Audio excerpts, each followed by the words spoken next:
I think it's time for Deep Blue to start playing real chess.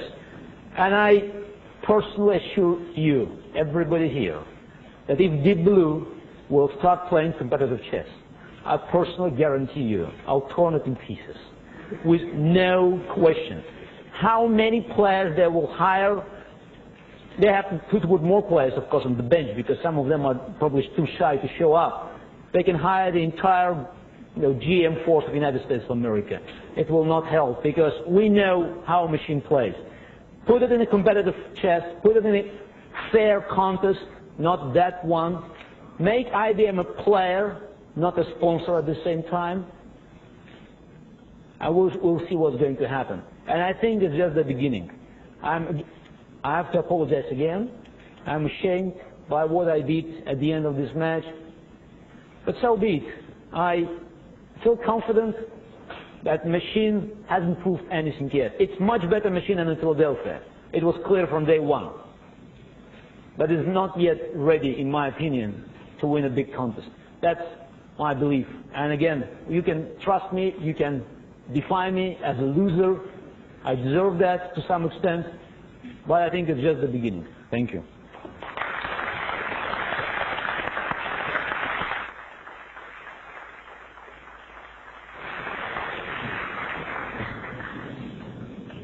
Just to add one word, I certainly hope that Gary and Deep Blue do get a chance to sit down at the table at least one more time. It's provided the entire country and the entire world a week of the most exciting chess that I've ever been a witness to, and most of the rest of us. At this time, I'd like to introduce Joe de Blasi, the Executive Director of the ACM, who's holding a lot of money in his pockets, and I did everything I could do to talk him into taking a quick trip to Bermuda, but it didn't work. Joe?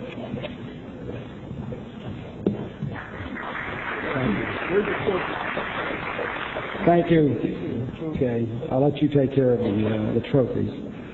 I just want to say a few words, not prolong this much longer, because I'm sure Gary and CJ and many of the people would like to get on with things that they've got to do. It's a pleasure for ACM to have been part of this year and to have held the original match last year in Philadelphia. I was there when Gary Kasparov won. I'm here this year when Deep Blue won. One thing is constant over 2 years. The greatest chess player in the world is Gary Kasparov, period.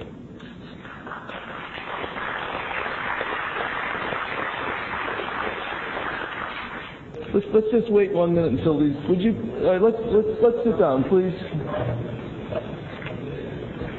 Question over here. I suggested that there were things in this match well beyond my understanding and understanding of many people, and I can assure you that probably there is no way to prove that Deep Blue is making this move or that move, but I think it will be wise to run, for everybody who is curious, to run the test. There are very specific positions, very similar positions in one game. Just take only one game, game 2. And I would like to run it. It will take maybe a week or 2 weeks, but everybody can come up with a conclusion. If at the end of the day, in 2 or 3 weeks' time, no machine in the world will not come up with the same answer, unfortunately it still means nothing. But it will be very interesting to hear explanations, because unfortunately, if I heard correctly, even Deep Blue team made some contradictory statements at the stage about what machine saw or didn't see. But again, it's computer, it's well beyond our understanding. It has a very different mind. It can come up with one decision and then change it, come up with another decision. As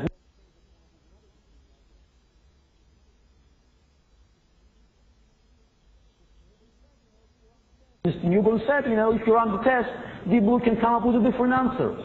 I can no doubt about it. But still, as I said, there are some common things in many computers, and what's most important is the way of evaluation. And when Deep Blue goes as deep as 25, 30, 35, 40 ply, at one point it still should give evaluation. It should evaluate the position. Because, you know, if you ask a very small computer about given position in 25 or 30 ply, and it tells you that white is better, and if you ask Deep Blue before it goes all 30 ply, you know, Deep Blue, with all respect to its power, it's not necessarily, you know, can anticipate this position better than this small computer. Now, again, even if nobody in this world will come up with the same result in game 2 as happened in the middle of the game. So it will mean absolutely nothing. But I can have my own opinion, and I was surprised very much, and this game had profound consequences and effect on my psychology. Talk about the human spirit a bit. A lot of people are going to say man beaten the greatest chess man in the world, beaten by a machine. Does that somehow diminish the human spirit? I don't think so. And again, I said it. This is not, you know, from my point of view, and that was my mistake, as I said in my statement. I didn't take it, you know, as the, you know, I was taking it as still as a Philadelphia, as the scientific experiment. That was a very competitive match for one side, and I was not ready to see what was happening in this match starting from game 2. I had mistakes in preparation. I mean, probably it was difficult to prepare normally for an opponent with no games, with no ideas, and what's most important, you know, the opponent was constantly changing. I think it's also another great achievement that Deep Blue team was able to change priorities during the match. I'm really amazed to see that you just changed such fundamental things as bishop versus knight, and suddenly it becomes equal in game 5. Yeah, it becomes equal because otherwise it doesn't take on a free, you know, in game 5. But again, maybe, you know, again, I have no idea what's happening behind the curtain with Deep Blue. Maybe it was absolutely an outstanding scientific accomplishment. Maybe, but I know a little bit about chess and a little bit about chess computers. And I don't think this machine is unbeatable. I think the machine has too many weaknesses, and in a competitive chess, in a real competitive chess, when we play a match, it will be a different story. What's going on in Kasparov? I said I'm ashamed. I'm ashamed that, you know, I couldn't prepare myself properly for such an event. But again, I would like to look at the result of the match in 2 or 3 weeks' time, when we can analyze the games, you know, when we can look at the prints-outs. I want to understand how Deep Blue won the match. Unfortunately, you cannot do it before you look at what was produced by Deep Blue's mind during these hours and hours of calculation. You publish the algorithms and other technical information about how Deep Blue works. Detailed technical publications. Eventually, we certainly will be publishing our technical work in technical journals and conferences and so forth. What's unquestionable moves, and what is it about the moves that raise your suspicions? I think that prints-outs will be available. Specifically, we're talking about game 2, moves at, you know, move queen b6 that was not made, and the final position. I think there are similarities in these 2 cases. Whatever and whoever is saying, there are clear similarities, and I want to see, for instance, where Deep Blue stopped this calculation at the end of game 2. Because starting from move 4, White King was in check, and it means it couldn't stop it while it's in check, according to the same explanations of the previous case. Now, but again, we have to look at this, you know. It's, how can you play with somebody that is changing every day so rapidly, and you have no idea and no control of its changes? Let's look at this. I'm sure we'll study that, and there is a possibility that, you know, it was a great computer mind that came up with these ideas. Oh, I mean, there are many questions. For instance, why, and, you know, obviously Deep Blue team will be willing to answer, you know, what is the principle that computer, for instance, in game 1, we play game 1. In game 1, computer spends 3 minutes per game, per each move, and it spends 6 minutes at the end of the game where the position was bad. It saw that position was losing. The interesting question, why Deep Blue didn't think longer before when position was dramatically, you know, going down. Probably didn't understand that. then, the computer's regime of work has changed. Interesting question, when computer spends 15 minutes, or, any time more than 5 minutes, that's a moment to ask for the printouts, because it's interesting to see what is happening inside the machine, which is programmed to make moves within a certain period of time. Now it's time for Deep Blue to come out and play regular tournament games. Are you willing to allow the computer to enter in regular Grandmaster tournaments? I don't think that Deep Blue is too weak to participate in regular tournaments. I believe that for Deep Blue team now, if they're so confident, it's time just to claim the world championship. There are 3 or 4 players in the world that could join Deep Blue and to play the candidate tournament. And then, if they want to skip it and go straight to play me a normal match and a competitive chess, under conditions that will be imposed by independent sponsor, I'm willing. I'm willing this machine to play a real event. And I think they must do it. They must do it one way or another, either to enter the competitive chess with other players. As I say, there are 3 or 4 in the world that can afford the luxury to play with such a powerful machine. Because I'm not here to doubt the integrity of the machine, which was at least 2 times stronger than Philadelphia.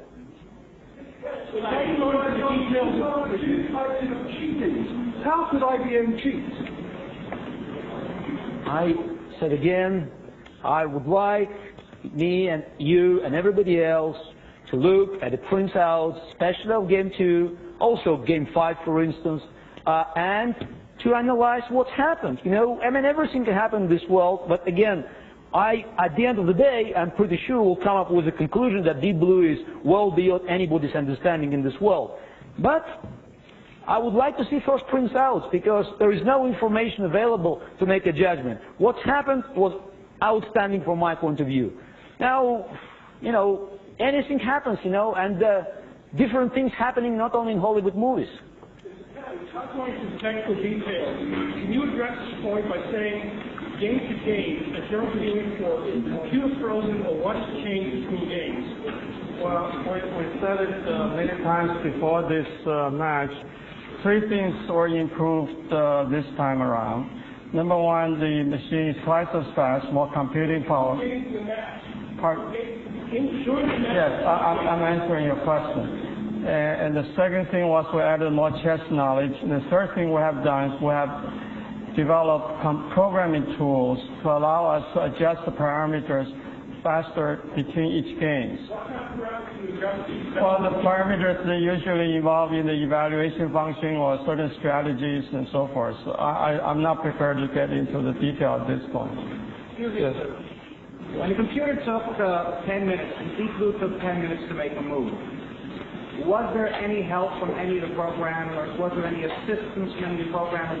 Was there any suggestions from any of the programmers when Deep Blue took longer than, shall we say, 3 minutes or 6 minutes or whatever was programmed at the beginning of a particular game? Once the clock starts, the answer first of all is no and no. The secondly, I would like to emphasize, once the clock starts, none of us can interfere with the Deep Blue system itself. And all the rules that are pre-established before the match and overseen by the arbiters, character hierarchy, and the committee run by Martin Newborn, we follow their rules and the printouts of several games as requested were given to the arbiter character hierarchy.